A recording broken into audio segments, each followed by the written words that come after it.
क्या E20 petrol इस्तेमाल करने से खराब हो रही हैं गाड़ियां? सोशल मीडिया पर सामने आई एक रिपोर्ट, मच गया हड़कंप।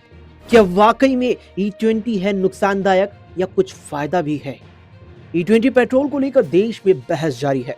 एक तरफ सरकार कह रही है कि सब कुछ कंट्रोल में है और पेट्रोल की क्वालिटी पर लगातार नजर रखी जा रही है।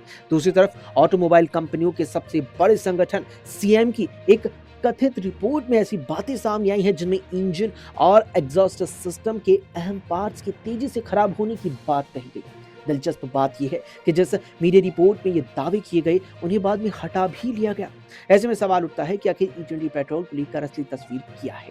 क्या ये सिर्फ कुछ गिने चुने मामलों की बात है या फिर देश भर में लागू हो चुकी E20 फ्यूल के साथ क्वालिटी कंट्रोल में कोई बड़ी चुनौती सामने आ रही है? यही समझना इस वक्त सबसे जरूरी है और इसी पर हम इस वीडियो में विस्तार से चर्चा करने वाले हैं।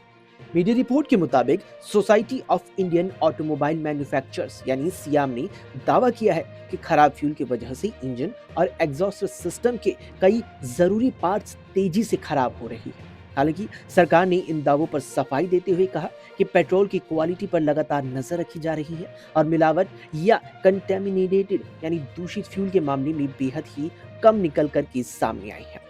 एक मीडिया की रिपोर्ट के मुताबिक सियाम ने पेट्रोलियम और प्राकृतिक गैस मंत्रालय को पत्र लिखकर E20 पेट्रोल की क्वालिटी पर चिंता जताई थी। रिपोर्ट में कहा गया कि E20 पेट्रोल में ज्यादा क्लोराइड और नमी मिलने की वजह से fuel injector, fuel pump, exhaust gas recirculation यानी EGR वाल्व, एग्जॉस्ट सिस्टम और इंजन से जुड़े कई पार्ट्स तेजी से खराब हो रही हैं। सियाम का कहना था कि फील्ड टेस्ट में क्लोराइड की वजह से जंग लगना और बिना वजह घिसावट इन खराबियों का बड़ा कारण सामने आया।